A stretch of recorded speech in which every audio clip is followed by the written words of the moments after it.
अब ना तुम्हारा इलाज हॉस्पिटल में ही हो सकता है। Let's go.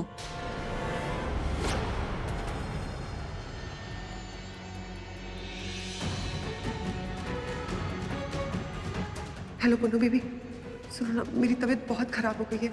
तुम एक काम करो, तुम जल्दी से लूथरा मेंशन आ जाओ। मैं बस यहाँ से बाहर निकल रही हूँ। हाँ हाँ ठीक है, बाय। शर्लिन, तुम मेरी होने वाली भाभी हो। मुझसे ना तुम्हारे ये हाल देखा नहीं जाता। देखो मेरी बात सुनो, हम लोग ना तुम्हें डॉक्टर के पास ले जाएंगे, तुम्हारा चेकअप भी हो जाएगा, तुम्हें भी तसल्ली हो जाएगी और हमें भी हो जाएगी। ऑफ कोर्स, मैं गाड़ी निकलवाता हूँ। गिरीश, गाड़ी की चाबी लेकर आ। और मैं भी आऊंगी, क्योंकि तुम्हारे लिए तो शर्लिन मेरे पास टाइम ही टाइम है। इनफैक्ट अभी तो सही टाइम आया है सारा हिसाब चुकाने का।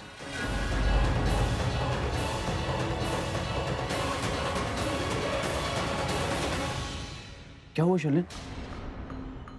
यार मैं तुम्हारा देवर हूँ, मुझे तुम्हारी फिक्र है। डॉक्टर के पास ले जाना मेरा फर्ज है। चलो लेट्स गो। अरे देवर से याद आया, इनके होने वाले पति को भी तो कोई बता दे। अरे उनका भी तो फर्ज बनता है ना जानना। ओह गॉड, इन सब ने तो मुझे घेर लिया है। अब मैं कैसे बचूंगी? कृतिका, तुम ऐसा करो, भाग के जाके ऋषभ जी को भी ले आओ, वो भी हमारे साथ चलेंगे। हाँ ठीक है, अभी नहीं कृतिका, नहीं। ओ, मेरी तबीयत बिल्कुल ठीक है। ऋषभ जी को बुलाने की क्या जरूरत है? I am fine. अरे शर्लिन, तुम इतनी आसानी से ठीक कैसे हो सकती हो? मुझे पता है तुम्हारी तबीयत खराब है। अरे भाई प्रीता, आई स्वेयर, मैंने खुद देखा है ऐसे। बेचारी बाथरूम में उल्टियां कर करके पागल हो गई थी। और तुमने ही तो कहा था ना मुझसे एसिडिटी है। तो एक काम करते हैं, चलते हैं डॉक्टर के पास, है ना? मैं बुला के लाऊं? हाँ हाँ, 2 मिनट में आई।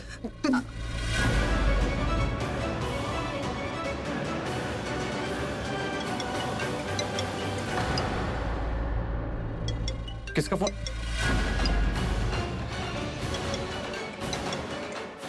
मॉम टू, ठीक है। ये तो पृथ्वी का कॉल है। कहीं वो बाहर तो नहीं आ गया? ओह गॉड, अगर इन लोगों ने पृथ्वी की कार बाहर देख ली तो डेफिनेटली पहचान जाएंगे। उसके बाद सवाल पे सवाल करेंगे जिसका जवाब मेरे पास नहीं होगा। ओह गॉड, क्या करूं? यार ये शर्लिन बेबी फोन क्यों नहीं उठाती? हॉस्पिटल तो तुम्हें लेकर जाना ही पड़ेगा। इसकी तबीयत वाकई बहुत खराब है, देखो ना चेहरे पर इतनी परेशानी नजर आ रही है। क्या हुआ? फोन नहीं उठाया मॉम टू का?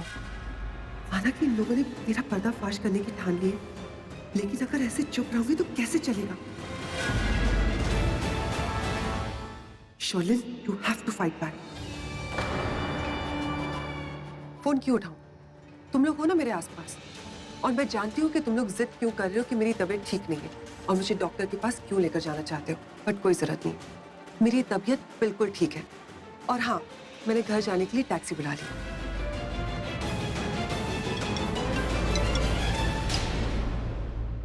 हाँ भैया, पहुंच गए तुम? भैया, लगता है रॉन्ग नंबर लग गया। एक second. Thanks but no thanks. मेरे घर में मेरी मॉम है जो बहुत अच्छे से मेरा ख्याल रखते हैं। ठीक है, बाय। शर्लिन, मैं भैया, डॉक्टर के पास ले मैं चलता आ हूँ। रही शर्लिन, हाँ। बहुत चालाक लोमड़ी है, कैसे बहाना बनाकर निकल गई। लेकिन एक बात क्लियर हो गई कि शर्लिन अभी भी प्रेग्नेंट है। या तो वो किसी वजह से अबॉर्शन करा नहीं पाई है, या फिर वो अबॉर्शन कराना ही नहीं चाहती। अबॉर्शन नहीं कराना चाहती? मतलब कहना क्या चाहती तुम? देखो शर्लिन इतनी बेवकूफ तो नहीं है कि उसे पता ना हो कि प्रेगनेंसी जैसी बात ज्यादा समय तक लोगों से छुप नहीं पाती है। लेकिन वो इतनी चालाक जरूर है कि वो इस प्रेगनेंसी का ब्लेम ऋषभ जी पर ही डालेगी, ये बच्चा उनका है बताकर। Are you crazy? वो ये सब प्रूफ कैसे करेगी? और उसकी बातें मानेगा कौन? क्योंकि ऋषभ ने खुद सबके सामने मना किया था कि वो कभी उसके करीब ही नहीं गया। और मैंने खुद देखा यार, वो उसके साथ डांस तक नहीं करता तो बच्चा क्या पैदा करेगा? और प्रीता तुम समझ नहीं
वो मैं एक्चुअली अपने नेक्स्ट मैच के बारे में सोच रहा था, तो इतनी देर लग गई उठने में।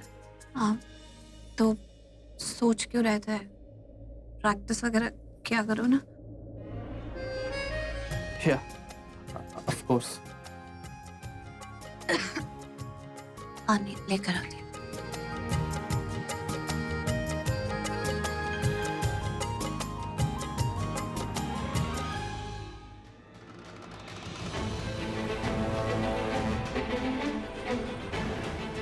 ऑटो, चलो चलो जल्दी चलो। देखो बेबी, अगर तुम्हें मुझे राखी वाखी बांधनी है तो भूल जाओ, क्योंकि मैं तुम्हारा भैया नहीं सैया हूँ। मैं तुमसे प्यार करता हूँ। अरे मुझे पता है कि तुम कौन हो और तुम मुझे कितना प्यार करते हो, समझे तुम? चलो अच्छा है, शुक्र है कि तुम्हें पता है कि मैं कौन हूँ। इसे बेबी, अचानक से तुम्हें क्या हो गया था? अरे मेरी तबीयत खराब हो गई है, वॉमिटिंग एंड ऑल। उसी वक्त कृतिका मुझे चेक करने आ गई, लेकिन तुम्हें पता है अचानक से वो वहां से भाग गई। तभी मेरे दिमाग में खतरे की घंटी बजी कि वो यहाँ से ऐसे क्यों चली गई। और मुझे शक हुआ कि वो करण और प्रीता को बताने गई होगी कि मुझे उल्टियां हो रही है, मेरी चुगली करने गई होगी। मेरा शक एकदम सही था। एक्चुअली हमें एग्जैक्टली पता है कि तुम्हारी तबीयत क्यों खराब हो जाती है और क्यों तुम उल्टियों पे उल्टियां करती रहती है।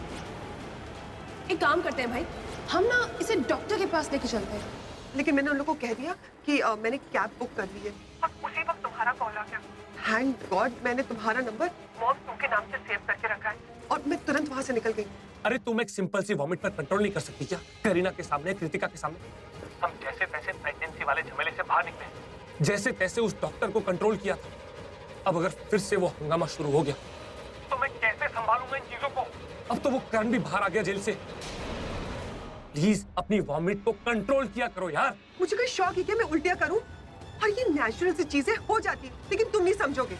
मेरी जो हालत है ना, इस पे कंट्रोल नहीं कर सकते, लेकिन हाँ तुम प्रीता को जरूर कंट्रोल कर सकते हो। प्रीता कंट्रोल से बाहर जा रही है और स्पेशली जब करण उसके आसपास रहता है ना, तो उसकी हिम्मत डबल हो जाती है। जब देखो तब मुझे टॉन्ट मारती रहती है, पता नहीं खुद को क्या समझती है। और तुमने मुझसे क्या कहा था कि तुम प्रीता को लूथरा से कट ऑफ कर दोगे, लेकिन नहीं हुआ ना ऐसा। अरे प्रीता ही नहीं, उसकी माँ और उसकी बहन भी लूथरा मेंशन पहुंच गए और लूथरा तो प्रीता को ऐसे ट्रीट कर रहे जैसे वो आसमान से उतरी भी कोई परी हो। Hit that middle class girl. Baby just chill. मैं हूं ना तुम्हारा पृथ्वी। तुम्हारा पृथ्वी ऐसा कुछ नहीं होने देगा। अरे दामाद हो, मेरी बात तो माननी पड़ेगी। उस सरला अरोरा की लगाम कस दूंगा ना, तो वो प्रीता को फिर से लूथरा हाउस जाने से मना कर देगी। फिर प्रीता लूथरा हाउस कभी नहीं जा पाएगी। So you just chill and relax. मैं हूं ना, डोंट वरी। ओके फाइन, मुझे ना बहुत चक्कर आ रहे हैं, मैं बाद में बात करती हूँ। बाय। शर्लिन बेबी ने बात तो बिल्कुल सही बोली, उसके लिए भी और मेरे लिए भी। मुझे करण और प्रीता का मिलना जुलना बंद करना ही होगा। ये क्या हो जाता है अचानक, अनजाने में करण और मेरे बीच। मैं गिरी, फिर वो भी गिरा और हम दोनों होश से गए।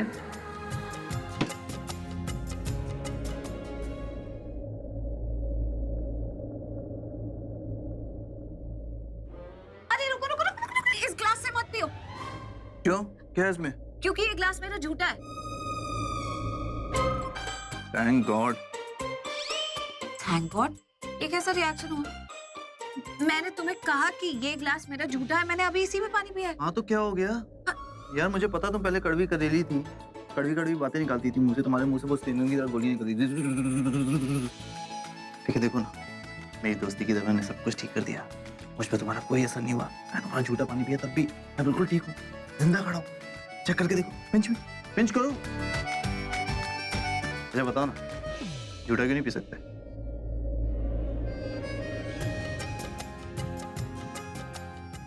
वो मुझे नहीं पता, मैंने कभी किसी का झूठा नहीं पिया। कभी नहीं? Can I get some more water?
घर आने के लिए बहुत बहुत शुक्रिया।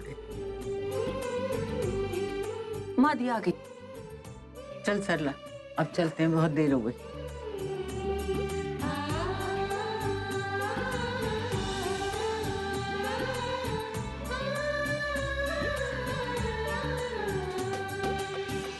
आज तुम्हें बार बार गले से लगाने का मन कर रहा है।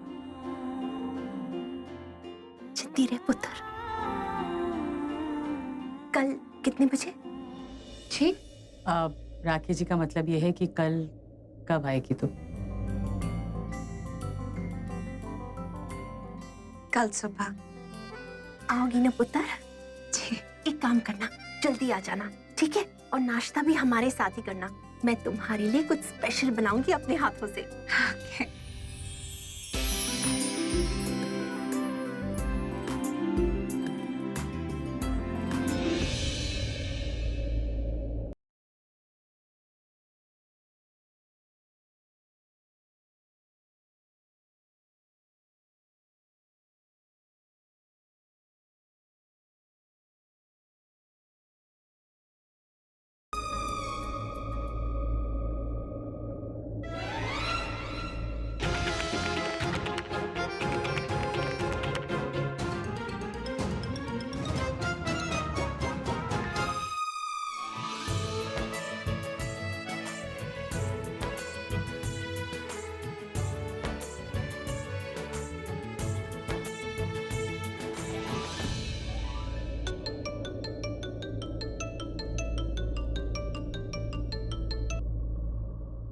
हेलो। आंटी जी, मैंने बहुत कोशिश की कि चुप रहूं, कुछ ना बोलूं, और सच बताऊं तो अब बात मेरी बर्दाश्त से बाहर हो गई है। उसके बावजूद मैं प्रीता जी को कुछ नहीं बोल रहा। मैं चाहता हूं कि मां होने के नाते आप ही प्रीता जी से बात कीजिए। मैं क्या बात करूं? मैं क्या कहूं? आंटी जी, आपने देखा था प्रीता जी सीधा विटनेस बॉक्स में चली गई थी, और आपने सुना भी था ना कि विटनेस बॉक्स में जाने के बाद उन्होंने पूरी दुनिया के सामने न जाने क्या क्या कह दिया था। जरा एक बार आप पूछे प्रीता जी से कि होटल रूम में, वो भी अकेले में, वो करण के साथ क्या कर रही थी। हम सब जानते हैं कि करण लूथरा एक नंबर का आवारा, बदमाश, लुच्चा, दिल पे कमी ज्यादा है, और प्रीता जी ने पूरी दुनिया के सामने ऐसे लड़के की तरफदारी की, उसके पक्ष में पूरी दुनिया के सामने न जाने क्या कुछ बोल दिया। आंटी, ऐसे में दुनिया प्रीता जी के चरित्र पर सवाल उठाएंगी ना, और हम इसका मुंह बंद करेंगे। मैं तो किसी के सामने मुंह दिखाने के लायक ही नहीं रहूंगा। आंटी जी, मुझे एक बात समझ में नहीं आई। आपने प्रीता जी को मना किया था कि वो लूथरास के साथ किसी तरह का रिश्ता ना रखे। उसके बावजूद प्रीता जी की इतनी हिम्मत कि उन्होंने आपकी बात नहीं मानी, बस मनमानी करती गई।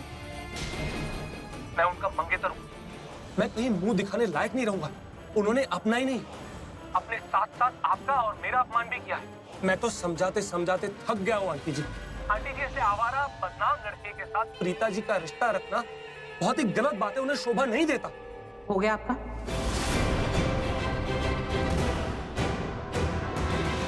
एक बात ध्यान से सुन लीजिए पृथ्वी, मैंने अगर प्रीता को लूथरा से मिलने के लिए मना किया था तो इसलिए क्योंकि मैं गुस्से में थी। मैंने अगर प्रीता को करण से जाकर वहां जेल में मिलने से मना किया था तो वो भी इसलिए क्योंकि मैं गुस्से में थी। मैंने ये सब उन लोगों का अपमान करने के लिए नहीं किया। ना करण का, ना ऋषभ का। मैं सिर्फ अपनी बच्ची को बचाना चाहती थी, मैं नहीं चाहती थी कि उसे दुख पहुंचे। लेकिन आपने क्या किया? आपने तो आग में घी डालने का काम किया, मुझे भड़काया। मैं तो भूल ही गई कि आपकी और हमारी सोच में बहुत फर्क है। आपकी सोच बहुत छोटी है, लेकिन हमारी सोच ऐसी नहीं है। आपको दूसरे इंसान की सिर्फ कमियां नजर आती हैं, लेकिन हमें उनकी अच्छाइयां भी नजर आती हैं। मैं क्यों आपको समझा रही हूँ? आप तो चिकने घड़े की तरह, कुछ समझ ही नहीं आता आपको। लेकिन एक बात आप अच्छे से समझ लीजिए कि अभी के अभी आप मेरा और मेरी बेटी प्रीता का नंबर अपने फोन से हमेशा के लिए हटा दीजिए।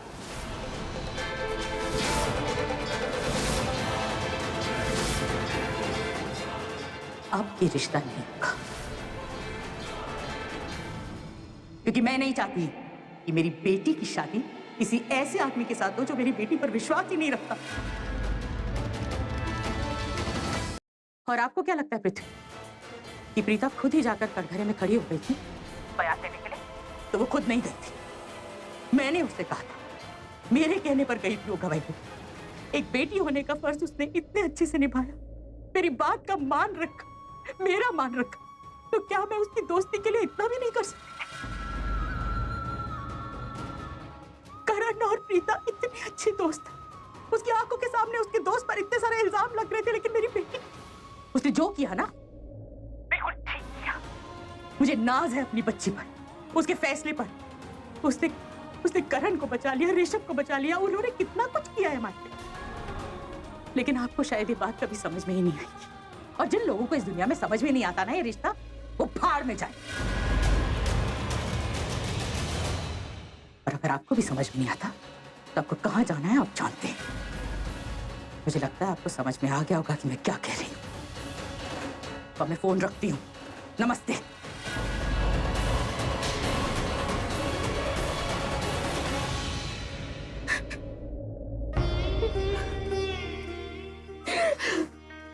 अरे मैं तो रह गई। अरे मैं हूं ना आपको हक करने के लिए।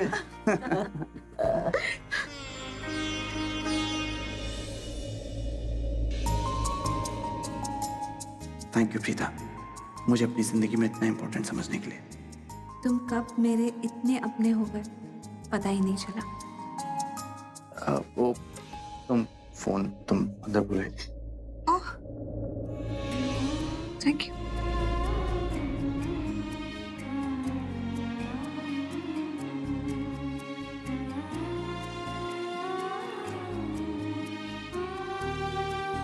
चलें सरला। अच्छा दादी। चीतर खुश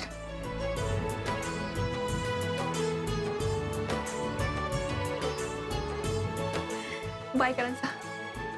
चल चल आज बेटा।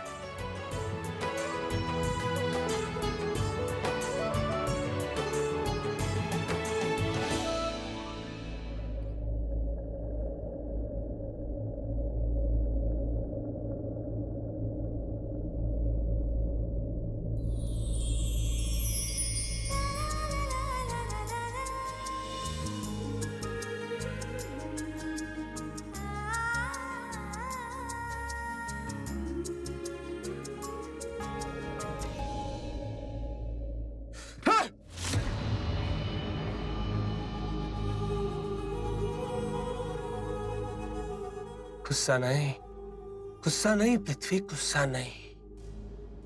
गुस्सा सेहत के लिए हानिकारक होता है और हानिकारक तुझे अपने दुश्मनों के लिए होना है, चाहे फिर ये अपमान की गूंजी क्यों ना हो। ठंडे दिमाग से काम ले। ये जो सीन तेरी लाइफ में चल रहा है ना, इसको पलट कर इसे अपने फेवर में करना है, बाय हुक और बाय क्रूक।